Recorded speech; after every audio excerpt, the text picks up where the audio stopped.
ሰላም የተወደዳችሁ ፊደል አካዳሚ ቤተሰቦች በያላችሁበት ሰላማችሁ ይብዛልኝ። ፊደል አካዳሚ ኦንላይን ትምህርት በመሆን ያገለግላል። ኦንላይን ትምህርትም በማስተማር ላይ እንገኛለን። የምናስተምራቸውም አማርኛ፣ እንግሊዘኛ፣ ሂሳብ እንዲሁም ሌሎችን ተዛማጅ ያላቸውን ትምህርቶች እያስተማርን እንገኛለን። መማር ለምትፈልጉ በተለያየ ሶሻል ሚዲያ አማራጮች መጠቀም በኢሞ፣ በቴሌግራም፣ በዋትሳፕ እንዲሁም እናንተ በምትጠቀሙበት ሶሻል ሚዲያ አማራጮች በመጠቀም መማር ለምትፈልጉ ቪዲዮ ላይ በምናስቀምጥላችሁ ስልክ ቁጥር ይደውሉ፣ ይማሩ። እንዲሁም በተለያየ ምክንያት ሳትማሩ ለቀራችሁ ገና ከመሰረቱ ከጅምሩ እያስተማርን እንገኛለን።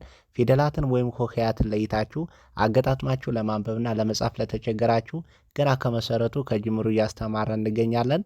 ለዚህ ቪዲዮ አዲስ ስለሆናችሁ ላይክ፣ ሸር፣ ሰብስክራይብ ኮሜንት እያደረጋችሁ ቪዲዮ እስከ መጨረሻ ድረስ አብራችሁን በመከታተል አብራችሁን ቆዩ። እንግዲህ በዛሬው ትምህርታችን አጫጭር አረፍተ ነገሮችን እንዴት አድርገን ነው በቀላሉ መንገድ ማንበብ መጻፍ የምንችለው የሚል ትምህርት ነው ዛሬ የምንመማረው። እንዲሁም በጣም አስተማሪ የሆኑ አጫጭር አረፍተ ነገሮችን ነው ዛሬ የምናየው። በተለይ ጀማሪ ለሆናችሁ ፊደላትን ወይም ሆሄያትን ለይታችሁ ቃላቶችን እየሞካከራችሁ ላላችሁ ልጆች ቀለል ባለ መንገድ አጫጭር አረፍተ ነገሮችን በቀላሉ ማንበብ መጻፍ እንችላለን ማለት ነው። እንግዲህ ከዚህ ጋር እንደምታያቸው ፊደላትን ወይም ሆሄያትን ከለየን አገጣጥመን ለማንበብና ለመጻፍ በቀላሉ መንገድ የምንቸገርበት መንገድ አይኖርም ማለት ነው። ከዚህ ጋር እንግዲህ እውነት፣ ለዘላለም፣ ትኖራለች በአንድ ላይ ጠቅለል ስናደርገው እውነት እውነት እውነት፣ ለዘላለም ትኖራለች ይላል። እንግዲህ በቃል ደረጃ እንዳደርገን ካነበብን በአረፍተ ነገር ደረጃ ጠቅለል አድርገን እናነባለን። እውነት ለዘላለም ትኖራለች፣ እውነት ለዘላለም ትኖራለች ብለን በቀላሉ መንገድ በዚህ መልኩ አገጣጥመን ማንበብ መጻፍ እንችላለን። እውነት ሁልጊዜም ለዘላለም ትኖራለች ማለት ነው። ቀጣይ ደግሞ ውጤት የስኬት ቁልፍ ነው። በአንድ ላይ ስናነበው ውጤት ውጤት ውጤት የስኬት ቁልፍ ነው ይላል። እንግዲህም በአንድ ላይ ስናነበው ውጤት የስኬት ቁልፍ ነው፣ በአንድ ላይ ውጤት የስኬት ቁልፍ ነው ብለን በቀላሉ መንገድ በዚህ መልኩ አገጣጥመን ማንበብ መጻፍ እንችላለን ማለት ነው። ውጤት የስኬት ቁልፍ ነው። ውጤት ሁልጊዜ ምንድን ነው? የስኬት የጥረት ቁልፍ ነው ማለት ነው። ቀጣይ ደግሞ ዛሬ ጀምር ነገ ስኬት ታገኛለህ ይላል። ከዚህ ጋር ት አድርጊያታለሁ። ታ ነው የምትሆነው።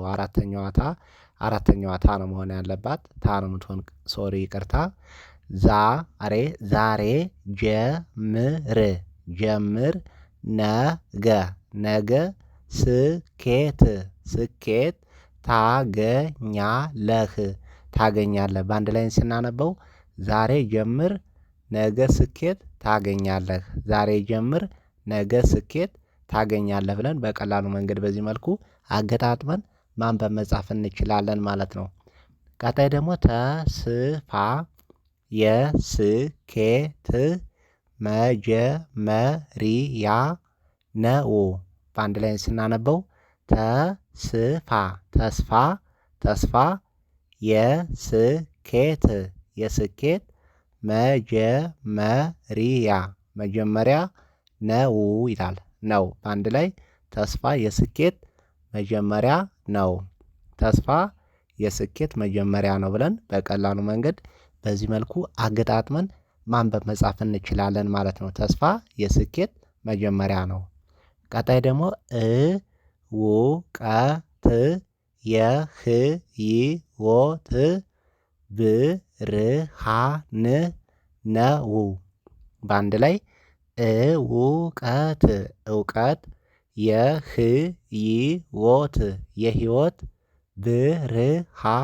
ብርሃን ነው ይላል። በአንድ ላይ ስናነበው እውቀት የህይወት ብርሃን ነው፣ እውቀት የህይወት ብርሃን ነው ብለን በቀላሉ መንገድ በዚህ መልኩ አገጣጥመን ማንበብ መጻፍ እንችላለን ማለት ነው። እውቀት የህይወት ብርሃን ነው። ቀጣይ ደግሞ መልካም ልብ ከሁሉም ይበልጣል። በአንድ ላይ መልካም መልካም ልብ ከሁሉም ይበልጣል። እንግዲህ ጠቅለል አድርገን ስናነበው መልካም ልብ ከሁሉም ይበልጣል፣ መልካም ልብ ከሁሉም ይበልጣል ብለን በቀላሉ መንገድ በዚህ መልኩ አገጣጥመን ማንበብ መጻፍ እንችላለን ማለት ነው። መልካም ልብ ከሁሉም ነገር ይበልጣል ማለት ነው። መልካም ልብ ከሁሉም ይበልጣል። አጫጭር አረፍተ ነገሮችን በተለይ ጀማሪ ለሆናችሁ በቀላሉ በዚህ መልኩ አገጣጥመን ማንበብ መጻፍ መለማመድ እንችላለን። እንዲሁም በተለያየ ምክንያት ሳትማሩ ለቀራችሁ ገና ከመሰረቱ ከጅምሩ እያስተማረን እንገኛለን። በቀጣይ ቪዲዮአችን ውስጥ እንገናኝ። መልካም ጊዜ፣ መልካም ቆይታ